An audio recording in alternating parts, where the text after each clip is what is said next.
இது மகிமை நேரம். கர்த்தரும் இரட்சகருமாகிய இயேசு கிறிஸ்துவின் இடையிணையற்ற நாமத்தினாலே மகிமை டிவி நேயர்களை வாழ்த்துகிறேன். மகிமை நேர நிகழ்ச்சியின் மூலமாக உங்களை சந்திப்பதிலே மகிழ்ச்சி அடைகிறேன். பிரியமானவர்களே, கர்த்தர் பெரிய காரியங்களை செய்கிறார் என்பதை குறித்து நாம் தியானித்து வருகிறோம். கர்த்தர் நம்முடைய வாழ்க்கையில், நம்முடைய உள்ளத்திலும் அவர் அற்புதங்கள் செய்கிறார்.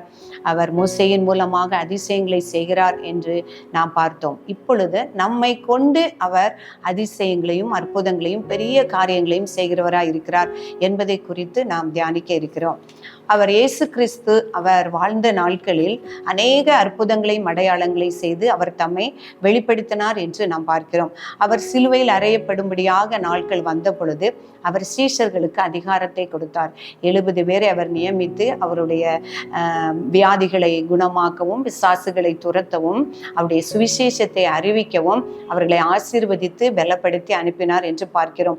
70 பேரும் போய் தேவனுடைய நாமத்தினாலே, கிறிஸ்துவனுடைய நாமத்தினாலே பிசாசுகளை துரத்தி வந்து இயேசுவினிடத்தில் வந்து சொல்லுகிறார்கள், உம்முடைய நாமத்தினாலே நாங்கள் பிசாசுகளை துரத்தினோம், பிசாசுகள் எங்களுக்கு பயப்படுகிறது என்பதாக அவர்கள் சொல்வதை குறித்து நாம் பார்க்கிறோம். அந்த சீஷர்களுக்கு அவர் இன்னும் அதிகாரத்தை கொடுக்கிறார். சர்ப்பங்களையும் தேள்களையும் மிதிக்கவும் நான் உங்களுக்கு அதிகாரம் கொடுக்கிறேன், அவர்கள் ஒன்றும் உங்களை சேதப்படுத்தாது என்று அவர்களுக்கு அதிகாரத்தை கொடுக்கிறார். ஆனாலும் அவர் மறுரூப மலையில் இருந்து வரும் பொழுது ஒரு பிசாசு பிடித்த ஒரு மனுஷன் அவரிடத்துல வந்து முதலாவது அந்த சீஷர்களிடத்துல வந்து கேட்கிறான், என்னுடைய மகனை நீங்க ரட்சிங்க என்று சொல்லும் பொழுது அந்த சீஷர்களால் கூடாமல் போயிற்று. அப்போது அதே மனுஷன் இயேசுவினிடத்துல வந்து, ஆண்டவரே, என்னுடைய மகனை குணமாக்கும்படி உடைய சீஷரிடத்துல நாங்க கேட்டோம், அவர்களால கூடாம போயிற்று அப்படின்னு சொல்லும் பொழுது ஆண்டவர் சொல்லுகிறார், நான் எது வரைக்கும் நான் உங்களோடு கூட இருப்பேன். ஆண்டவர் என்ன நினைக்கிறாருன்னா, அவருக்கு உண்டான வல்லமை, அதிகாரங்கள் எல்லாவற்றையும் அவரிடத்தில் அன்பு கூர்ந்த அவருடைய சீஷர்களுக்கு அவர் கொடுத்தார். இனி நான் பரலோகத்திற்கு செல்கிறேன், நான் உமக்கு தேற்றவளனாகிய ஆவியை உங்களுக்குள் அனுப்புவேன், அவர் உங்களுக்குள் இருந்து பெரிய காரியங்களை செய்வார், அதிசயங்களை செய்வார் என்று அவர்களுக்கு அனுக்கிரகம் பண்ணினார். அப்பதான் சொல்றாரு, நான் எவ்வளவு நாள் நான் உங்க கூட இருப்பேன், நீங்க விசுவாசம் இல்லாத மாறுபாடு உள்ள சந்ததியே என்று அவர் சொல்லுகிறார். தன்னிடத்தில் விசுவாசம் உள்ளவர்கள் செய்யக்கூடிய காரியங்களை குறித்து சொல்லும் பொழுது சொல்லுகிறார், என்னை விசுவாசிக்கிறவர்கள் நான் செய்த கிரியைகளையும் அதற்கு மேலானவைகளையும் செய்வார்கள் என்று சொல்லுகிறார்.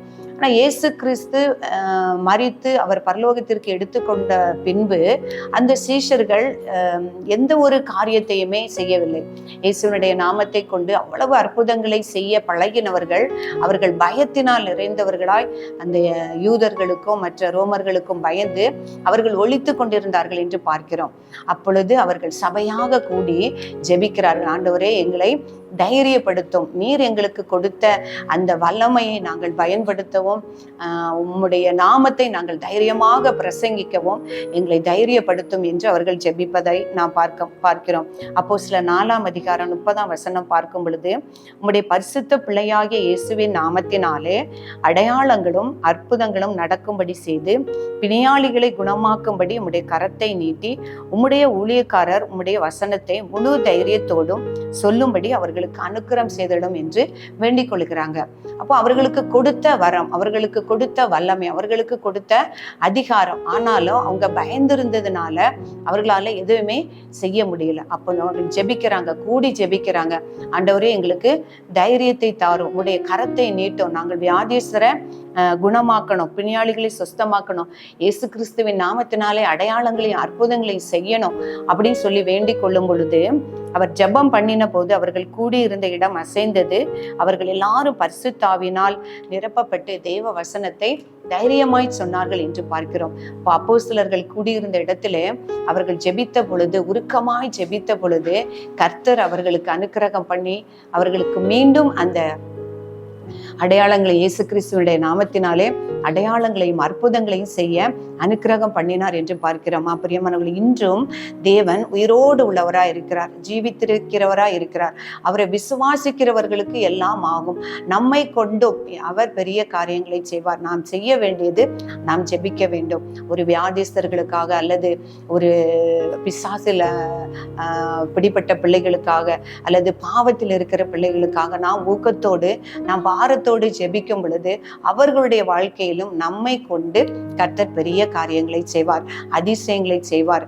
இதுதான் அவர் நமக்கு கற்றுத்தருகிறார். இந்த பவுல் அப்போஸ்தலருடைய நாட்களிலும் பவுலுக்கு அவருடைய உருமால்களை ஒவ்வொரு மேலும் போடும் பொழுது அவர்கள் வியாதி சுகமாகினது என்று பார்க்கிறோம். அவ்வளவு வல்லமை கொடுத்திருந்தார். அவருடைய ஆடையில் உள்ள அந்த கச்சைகளை அதை தொடுகிறவர்கள் கூட சுகமானவர்கள் என்று நாம் பார்க்கிறோம். அப்படி அற்புதங்களையும் அடையாளங்களையும் செய்தார் என்று பார்க்கிறோம். பவுலும் பர்னபாவும் அந்த சுவிசேஷ ஊழியத்தின் பொழுது அவர்கள் மற்ற சீஷர்களுக்கு சொல்லுகிறார்கள், கர்த்தர் எங்கள் மூலமாக அடையாளங்களையும் அற்புதங்களையும் செய்தார் என்று அவர்கள் சொல்லுகிறதை பார்க்கிறோம். அதே போல பேதுரு அவர் யோவானும் போகும் பொழுது பார்க்கிறோம், அவர்கள் மூலமாக கர்த்தர் அந்த பிறவி சப்பானையை குணப்படுத்தினார் என்று பார்க்கிறோம். இன்றைக்கும் அவர் ஜீவிக்கிறவராய் இருக்கிறார். நம்முடைய வாழ்க்கையிலும் ஒவ்வொருவரையும் கொண்டு அவர் பட்சபாதம் பார்க்கிற தேவன் அல்ல. நாம் ஊக்கத்தோடு அவர் விசுவாசம் உள்ளவர்களாய் நாம் ஜெபிக்கும் பொழுது நம்மை கொண்டும் அவர் அற்புதங்களையும் அடையாளங்களையும் பெரிய காரியங்களையும் செய்வதற்கு உண்மை உள்ளவராய் இருக்கிறார். அந்த அப்போஸ்தலர்கள் கூடியிருக்கும் பொழுது பரிசுத்த ஆவி அவர்களிடத்தில் அவர்கள் பலனடைந்து அவர்கள் தைரியத்தோடு தேவனுடைய நாமத்தையும் அவருடைய வசனத்தையும் தைரியமாய் சொன்னார்கள் என்று பார்க்கிறோம். இன்றைக்கும் அந்த பரிசுத்த ஆவியானவரை நாம் வாஞ்சிக்கும் பொழுது, அவருடைய அபிஷேகத்தை நாம் வாஞ்சிக்கும் பொழுது, அதை பெற்றுக்கொண்டால் நாம் ஜெபிக்கும் பொழுது, விசுவாசத்தோடு ஜெபிக்கும் பொழுது நமக்கும் ஆண்டவர் பெரிய காரியங்களை செய்ய நமக்கு உதவி செய்யார். அப்படிப்பட்ட வரங்களையும் கிருபைகளையும் பெற்றுக்கொள்ள நாம் ஜெபிப்போம். பரிசுத்தம் நிறைந்த எங்கள் அன்புள்ள ஆண்டவரே, உம்மை துதிக்கிறோம் அப்பா. உம்முடைய நாமத்தை நாங்கள் மகிமைப்படுத்துகிறோம். இந்த அருமையான நேரத்திலே கர்த்தாவே உம்முடைய வசனங்களை தியானிக்கவும் உம்முடைய மகத்துவங்களை அறிந்து கொள்ளவும் கர்த்தர் உதவி செய்ததற்காக தேவரீர் உமக்கு நன்றி. நீர் உம்முடைய பிள்ளைகளை கொண்டு செய்த அற்புதங்களை அடையாளங்களையும் ஆண்டவரே நாங்கள் தியானிக்க எங்களுக்கு கிருபை செய்தீரப்பா. ஆண்டவரே, இன்றும் ஜீவித்திருக்கிறவர் ஆகிய பரிசுத்த ஆவியானவருடைய பலத்தோல உம்முடைய அப்போஸ்தலர்கள் மூலமாக நீர் நடப்பித்த எல்லா அடையாளங்கள் அற்புதங்களை இன்றும் ஆண்டவரே உம்முடைய ஊழியக்காரர்கள் உம்முடைய பிள்ளைகளின் மூலமாக செய்ய நீர் வல்லமை உள்ளவர்களா இருக்கிறீரப்பா. அற்ப விசுவாசிகளாகிய நாங்களும் ஆண்டவரே விசுவாசத்தினால் ஆண்டவரே ஸ்தோத்திரம் அப்பா, அற்புதங்களையும் அடையாளங்களையும் செய்ய எங்கள் ஒவ்வொருவருக்கும் அனுக்கிரகம் தரும்படியாய் ஜெபிக்கிறோம். இன்னும் நாங்கள் விசுவாசத்திலே உறுதிப்பட உதவி செய்யுங்க. இப்படிப்பட்ட வேத வசனங்களை நாங்கள் தியானிக்கும் பொழுது எங்கள் விசுவாசம் பெருகவும் ஆண்டவரே இன்னும் அதிகமாய் இடத்திலே கிட்டி சேரவும் எங்கள் ஒவ்வொருவருக்கும் தேவன் அனுக்கிரகம் பண்ணிடும்படியாய் ஜெபிக்கிறோம். சுவாமி, எங்களை தாழ்த்தி அர்ப்பணிக்கிறோம். இயேசு கிறிஸ்துவின் நாமத்திலே ஜெபிக்கிறோம் நல்ல பிதாவே.